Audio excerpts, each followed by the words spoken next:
Good evening. My name is Margaret Bubbles, and I will be giving my comments on the paper Home Economics, a Definition by Brown and Paolucci.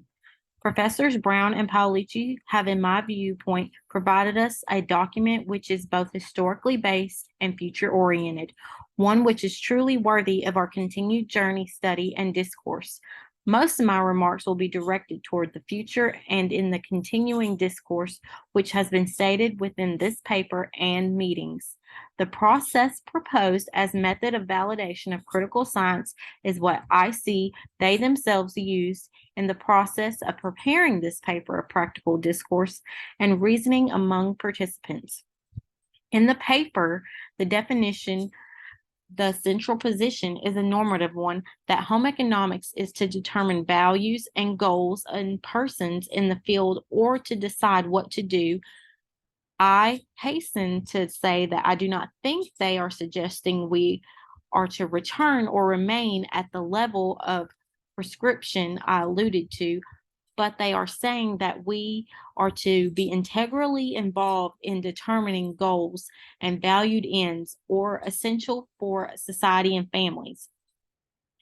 What are the problems we are to address with which specific ones are to be the concern of home economics?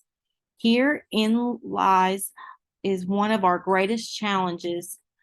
The choice and formulation of problems will direct the cons and sources of knowledge we use and create the cons of our profession for which we will prepare and in which we engage, and the nature and the level of our students.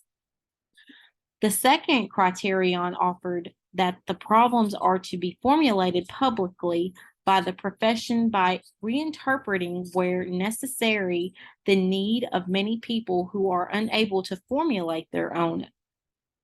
Again, I would emphasize the collaborative efforts of professionals which persons to be served in formulation of problems and goals. I personally believe that to solve practical, persistent problems of the family, the disciplines must include the arts and humanities as well as the sciences.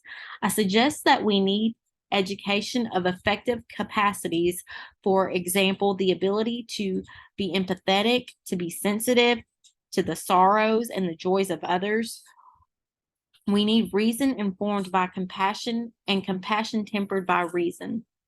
One final issue I wish to discuss briefly has to do with the nature and level of students we prepare for the profession and sequence of timing of professional and other education in home economics.